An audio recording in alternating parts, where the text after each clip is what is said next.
बच्चों, मैं भावना आपकी हिंदी अध्यापिका। हम आपकी पाठ्य पुस्तक आरोह का चैप्टर जैनेंद्र कुमार जी द्वारा रचित बाजार दर्शन पढ़ रहे थे। बाजार की विशेषताओं के बारे में पढ़ रहे थे कि बाजार की रूप रंग सजावट को देखकर व्यक्ति का मन किस प्रकार मोहित हो जाता है और जो ज़रूरत की चीज़ें होती हैं उनको लेने के साथ साथ जो अज़रूरत की चीज़ें भी होती हैं व्यक्ति बाज़ार के सजावट को देखकर उनको भी ले लेता है। और ये सब किसके पीछे से होता है? सब पैसे की माया ही होती है कि व्यक्ति की अगर जेब भरी होगी तो वो कुछ भी ले सकता है, और जब व्यक्ति की जेब में ही कुछ नहीं होगा तो सिर्फ वो ज़रूरत की चीज़ें ही लेंगे। और समझदार व्यक्ति और बाज़ार का महत्व उसी व्यक्ति के लिए होता है जो ज़रूरत की चीज़ों को ही बाज़ार से लेता है। लेखक क्या बोलता है? संतोषी पर बाजार का जादू अप्रभावी। अब इसमें एक लेखक का जो मित्र है, पड़ोसी है, उसका नाम भगत है। वो चूरन बेचते हैं, यह काम करते हैं। कहने का जो भगत है उसको पैसे का कभी भी लालच नहीं था। वो एक चूरन बेचने का काम करते थे और एक समय में एक दिन में वो जितनी सोच थी कि मैं इतने ही पैसों में इतने टाइम में इतने पैसों में इतना ही चूरन बेचूंगा, तो वो उतना ही बेचते थे। और अगर उनके पास चूरन बच भी जाता था तो वो उनको फ्री में ही बच्चों को या किसी को भी दे देते थे। यानी पैसों की मोह माया उनको नहीं थी। कुछ व्यक्ति ऐसे भी होते हैं। और जो भगत था वो क्या था? बाजार के रूप दर्शन सजावट उसको कभी भी उससे मोहित नहीं होता था। क्योंकि इसका कारण क्या होता है? मोहित ना होने का कारण व्यक्ति का संतोषी होना, कि व्यक्ति अपने में जितना उसको मिल रहा है उतने में ही संतोष होना, है ना। देखो, पड़ोस में एक महानुभव रहते थे जिनको लोग भगत जी कहते थे। चूरन बेचते थे, ये काम करते जाने उन्हें कितने बरस हो गए, लेकिन किसी एक भी दिन चूरन से उन्होंने 6 आने पैसे से ज़्यादा नहीं कमाया। चूरन उनका आसपास सरनाम है और खुद खूब लोकप्रिय हैं चूरन के नाम से। कई व्यवसाय का गुर पकड़ लेते और उस पर चलते तो आज खुशहाल क्या माला माल होते। अगर चूरन के सिवा वो गुड़ का या किसी और का भी काम करते तो पता नहीं कितने माल होते हो। क्या कुछ उनके पास ना होता? इधर 10 वर्ष में से मैं देख रहा हूँ उनका चूरन हाथों हाथ बिक जाता है, पर वह ना तो उसे थोक देते हैं और ना व्यापारियों को बेचते हैं। यह तो थोक का काम भी नहीं है उनका, और ना ही वो उसको व्यापारियों को बेचते हैं। ऑर्डर कोई नहीं लेता। बंदे वक्त पर अपनी चूरन की पेटी लेकर घर से बाहर हुए नहीं कि देखते देखते 6 आने की कमाई उनकी हो जाती है। लोग उनका चूरन लेने को उत्सुक रहते हैं। चूरन से भी अधिक शायद वे भगत जी के प्रति अपनी सद्भावना का दया देने को उत्सुक रहते हैं। पर 6 आने पूरे हुए नहीं कि भगत जी बाकी चूरन बालकों को मुफ्त बांट देते हैं। कभी ऐसा नहीं हो कि कोई उन्हें 25वां पैसा भी दे सके। कभी चूरन में लापरवाही नहीं हुई, और कभी रोग होता तो भी मैंने उन्हें नहीं देखा। और क्या है, उनको कोई बीमारी भी नहीं हुई, रोग होते हुए भी लेखक ने उन्हें कभी नहीं देखा। तो उस भगत जी के लिए लेखक क्या बोला कि संतोषी पर बाजार का जादू अप्रभावी। जैनेंद्र जी पड़ोस में रहने भगत जी का उदाहरण देते हैं। भगत जी चूरन बेचने का कार्य करते हैं। वे इस काम को प्रतिदिन 6 आने से अधिक नहीं कमाते। उनका चूरन अत्यधिक प्रसिद्ध है, उन्हें भी सब लोग जानते हैं। वे चूरन ना तो व्यापारियों को बेचते हैं, ना ही अग्रिम आदेश लेते हैं, यानी किसी से ना ही ऑर्डर लेते हैं, है ना, कि मुझे इतना चाहिए, ऐसा भी नहीं है उनका। नियत समय पर पेटी लेकर चूरन बेचने आ जाते हैं और 6 आने प्राप्त होते ही शेष चूरन बच्चों को मुफ्त बांट देते हैं। इस चूरन वाले भगत जी पर बाजार का जादू नहीं चलता है। असंतोषी के लिए ही बाजार का आमंत्रण। जैनेंद्र जी पैसे की व्यंग शक्ति को अत्यंत दारुण बताते हैं। एक उदाहरण से स्पष्ट करते हुए उन्होंने बताया कि मैं पैदल चल रहा हूँ और पास में धूल उड़ाती कोई कार निकल गई। तब मैंने उस पर व्यंग कर कुछ लकीरें खींच डाली। सोचता हूँ उनका नाम है, उसके पास कार है और मैं वंचित हूँ। तब अपने माता पिता की गरीबी पर रोना आता है। परंतु ये व्यंग शक्ति चूरन वाले भगत जी के सामने चूर चूर हो जाती है। वह चौक बाजार में जाते हैं और आंखें खुली रखते हैं। वे कैसे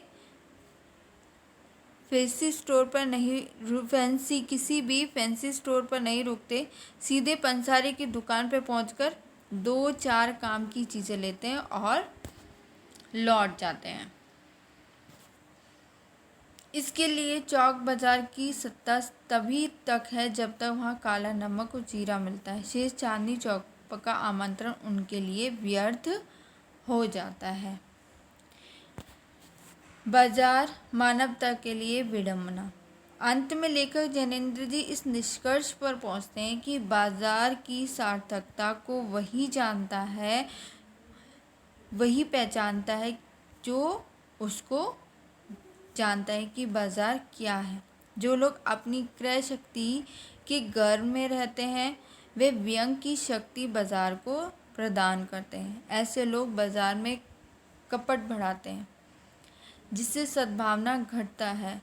ऐसा बाजार मानवता के लिए विडंबना है।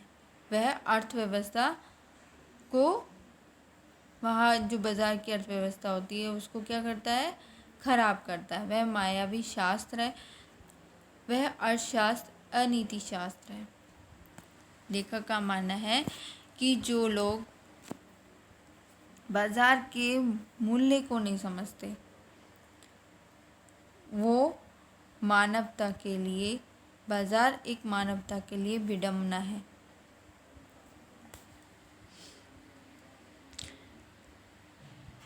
पैसे की व्यंग शक्ति की सुनिए। वह दारुण है। मैं पैदल चल रहा हूँ कि पास ही धूल उड़ाती निकल गई मोटर। वह क्या निकली, मेरे कलेजे को कौनती एक कठिन व्यंग की लीक की आड़ से पार हो गई।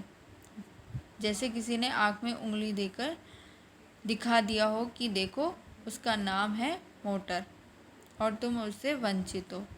यानी गाड़ी वाला अपने शौक की, यानी अपनी हम कितने अमीर हैं, तो उस चीज़ को यहाँ पर दर्शाया लेखक ने कि किस तरह वो धूल उड़ाता हुआ एकदम से गाड़ी लेके गया। ये मुझे अपनी ऐसी विडंबना मालूम होती है कि बस पूछिए नहीं। मैं सोचने को हो आता हूँ कि हाय, ये ही माँ बाप रह गए थे जिसके यहाँ मैं जन्म लेने को था। क्यों ना मैं मोटर वालों के यहाँ हुआ। उस व्यंग में इतनी शक्ति है कि ज़रा से मुझे अपने सर्गों के प्रति कृतज्ञ कर सकती है। लेकिन क्या लोक वैभव की ये व्यंग शक्ति उस चूरन वाले मनुष्य के आगे चूर चूर होकर ही नहीं रह जाती? चूर चूर क्यों कहो पानी पानी, तो वह क्या बल है जो इसे तीखे व्यंग को आगे ही अजय ही नहीं रखता,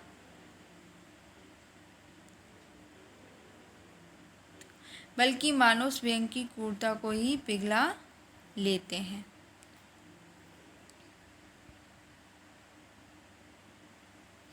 एक बार चूरन वाले भगत जी बाजार चौक पे दिख गए। मुझे देखते ही उन्होंने जय जय राम किया। मैंने भी जय राम कहा। उनकी आंखें बंद नहीं थी और ना उस पर वह बाजार को किसी भांति कोस रहे मालूम होते थे। राह में बहुत लोग, बहुत बालक मिले जो भगत जी द्वारा पहचाने जाने के इच्छुक थे।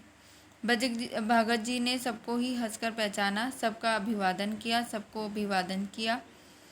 इससे तनिक भी यह नहीं कहा जा सकेगा कि चौक बाजार में होकर उनकी आंखें किसी से भी कम खुली थी, लेकिन भौचक्के हो रहने की लाचारी उन्हें नहीं थी। व्यापार में पसोपेश उन्हें नहीं था। खोए में खड़े नहीं वह रह जाते थे। भांति भांति के बढ़िया माल से चौक भरा पड़ा है। पर उसके प्रति अप्रीति उनके भगत के मन में नहीं है। जैसे उस समूचे माल के प्रति भी उनके मन में आशीर्वाद हो सकता है, विद्रोह नहीं, प्रसन्नता ही भीतर है, क्योंकि कोई रिक्त भीतर नहीं है। देखता हूँ कि खुली आँख, तुष्ट और मग्न वह चौक बाजार में से चलते चले जाते। राह में बड़े बड़े फैंसी स्टोर पड़ते हैं, पर पड़े रह जाते हैं। कहीं भगत नहीं रुकते हैं तो एक छोटी पंसारी की दुकान पर। यानी भगत एक ऐसा व्यक्ति है जो बाजार में ही रहता है, लेकिन बाजार की जो सजावट होती है, जो फैंसी स्टोर होते हैं, उससे उसके मन को कोई लोभ नहीं होता है, कोई उत्साह नहीं होता है चीज़ों को लेने के लिए। क्यों नहीं होता है? क्योंकि भगत वह व्यक्ति है जो एक संतोषी है, यानी बाजार में रह के भी वो इन सजावट की चीज़ों की ओर आकर्षित नहीं होता है। ठीक है बच्चों, तो अब जो आपकी बाजार दर्शन कहानी है, जैसे कि मैं पहले भी आपको बता चुकी हूँ कि इस सारी कहानी का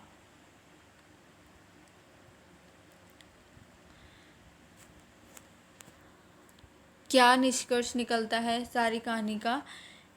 बाजार का महत्व उसी व्यक्ति के लिए है जो व्यक्ति संतोषी होता है, जिसे पैसे की, सामान की वैल्यू के बारे में पता होता है। उस व्यक्ति के लिए नहीं जिसको पैसे की वैल्यू यानी पैसे के महत्व को नहीं पता हो, और सामान, जिस ज़रूरत के सामान की ज़रूरत हो उसके बारे में भी उसे नहीं पता हो, तो उसे बाज़ार के महत्व का नहीं पता। बाज़ार का महत्व क्या होता है कि जो चीज़ हमारी ज़रूरत की हो उन्हें खरीदना, सबसे बड़ी चीज़ यही होती है।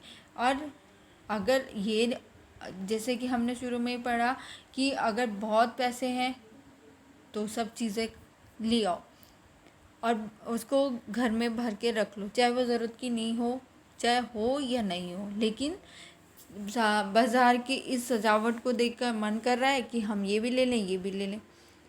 तो हम व्यक्तियों को, हम मनुष्य को ये चीज़ सोचनी चाहिए कि इस दुनिया में, संसार में सभी तरह के लोग हैं और सभी को किसी न किसी चीज़ की ज़रूरत होती है। तो उस चीज़ को भी हमें ध्यान में रखते हुए उस बाज़ार के महत्व को समझना चाहिए कि ये बाज़ार किसी एक के लिए नहीं है, सभी की ज़रूरत को पूरा करने के लिए इस बाज़ार की रूपरेखा तैयार की गई है, जिससे हर व्यक्ति हर चीज़ को लेने का अधिकारी हो और सभी को, हर मानव को बाज़ार में एक अपनी हर चीज़ लेने का अधिकार होता है ना। तो जैनेंद्र जी क्या कहना चाहते हैं कि लेखक जैनेंद्र इस निष्कर्ष पर पहुंचते हैं कि बाजार की सार्थकता को वही जानता है जो पहचानता है कि वह क्या चाहता है। जो लोग अपनी क्रय शक्ति के गर्व में रहते हैं, वे व्यंग की शक्ति बाजार को प्रदान करते हैं। ऐसे लोग बाज़ार में कपट बढ़ाते हैं, है ना। कहने का मतलब है कि जो अपने पैसे की शक्ति को, कि हम ये भी खरीद सकते हैं, ये भी खरीद सकते हैं, तो वह एक हीन भावना बाज़ार में जो मनुष्य के प्रति एक हीन भावना को जागृत कर देता है, जबकि ऐसा नहीं करना चाहिए, क्योंकि बाज़ार पर सभी का बराबर का अधिकार होता है। आज हम यही सोच लें कि पैसे वाला व्यक्ति भी अगर ये चीज़ सोच ले कि ज़रूरत की चीज़ों को ही हमें ख़रीदना चाहिए, तो हमारे देश में किसी भी चीज़ की कमी नहीं होगी। ठीक है बच्चों, तो बाज़ार दर्शन पाठ आपको अच्छे से समझ आ गया होगा और सभी बच्चे कंटिन्यू अपना वर्क भी करते रहिए। ठीक है, अब ये पाठ आपका पूरा हो गया है। अब हम आगे इसके क्वेश्चन आंसर करेंगे।